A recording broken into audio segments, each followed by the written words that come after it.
Mazatlán from Diamante, Mexico. I just spent somewhere between 1 and 4 hours playing with a 3-year-old. It's somewhere in there, probably only an hour, but it was so immersive, so immersive. She's so present and so alive. And I give her something that nobody else gives her. I let her run the whole show, pretty much. I mean, when she was choking the little dog, or trying to lock him up in the closet, or hitting him, none of those were allowed. And I was even stern a little bit. But otherwise, she just drags me around. It used to be she only dragged me around by the shirt, but now she holds my hand a lot. And we've known each other long enough that I don't think there's any risk in that. Her parents and her grandparents totally trust me. And I've talked with them about, just this morning I said to her mom, because her mom was trying to keep her from pestering me. And in my Google Translator I said, she's exactly the same age as my grandchild the last time I saw her. And every little contact with her is priceless to me. So please don't worry that she's pestering me. So I just let her drag me around, and we did exactly what she wanted to do, pretty much. When she wanted to lock me in the closet, I didn't like that either. But when she wanted to lock me in the office, the open air office of the hotel, that was fine. I went along with that game. And she hid, and I pretended I didn't know where she was, and I was looking in all the wrong places. And we played with both dogs, which was really great because the 2 smaller dogs both had always barked at me before, and now they're getting used to me, and now they both love for me to pet them. And the mid-sized dog is a pit bull, and so sweet, so sweet. So I gave them lots of love, and I just went back and forth between her and the 2 dogs and Mufafa, who's under my table here.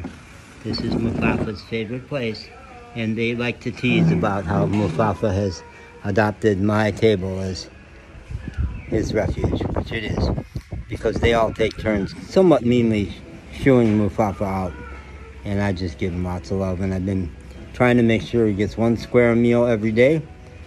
The kibble is real cheap, basically 28 pesos for 2 meals. So I fed 4 dogs today. Three dogs all got a square meal through me, which street dogs will go weeks, I think, hungry. I think they go weeks that their tummy is never full. And for them to have enough food that they walk away and leave some on the plate, gotta be a great feeling for them. So I just was going, let's love this being and let's love that being. Mufafa down here, I will not walk past him without giving him some strokes, a little bit of love. And I was thinking about my best buddy Monty, and I'll do a tape about Monty, my 35-year best buddy. New Yorker, New York intellectual Jew, very judgmental, cool, but great guy, and he really loved me. He really loved me. He's been gone about 7 years, I think. But yeah, I'll do a whole tape about Monty. But the thing about Monty was, I was noticing I will not walk by Mufafa without greeting him. And even the 2 dogs I just met, I made sure to not leave the room without saying goodbye to them. Now, Monty was proud that he and Pam, he married a much younger woman who was really sharp and very progressive and very interesting woman herself. But he was really proud that they negotiated a deal that they didn't have to greet each other. That it was just fine to walk through the room and not feel like you had to greet the other person. I could see where that's a kind of progress, but I'd much rather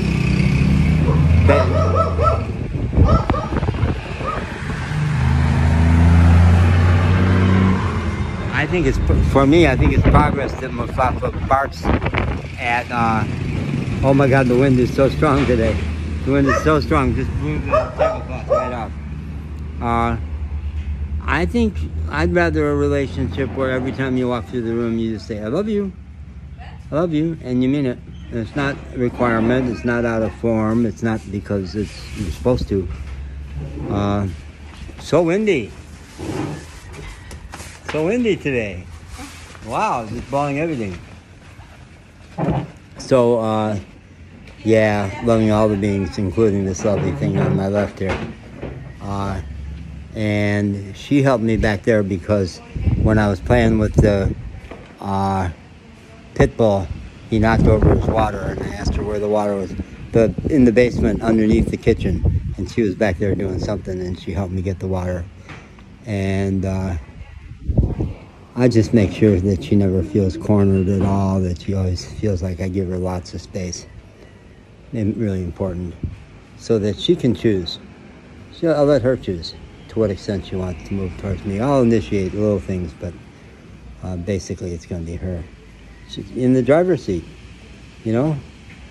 Females need that, to be in the driver's seat, make the calls. Give them lots of space, but lots of invitation too. So there's Yara. And when Yara, after an hour with me, got with Grandma, who adores her. Grandma adores her and she adores Grandma. But within 5 minutes she was crying. And I think it's because she was going from someone that was furniture for her, that she got to be totally in charge. There was no, basically I wasn't structuring anything. She just had so many ideas and just so full of energy. But with Grandma, you know, Grandma's do this, a little bit of do this and do that in a very, very sweet way, but I think the shock had her crying. And here's the kitty coming to, oh, the kitties. Are you finding the dog food? The kitty found the dog food. That's not good. Because that's for the puppies back at the van. The puppies have not gotten to eat for a while. Oh, the Yara! Okay, I have an agreement with their folks about not taking videos of her. Okay, bye.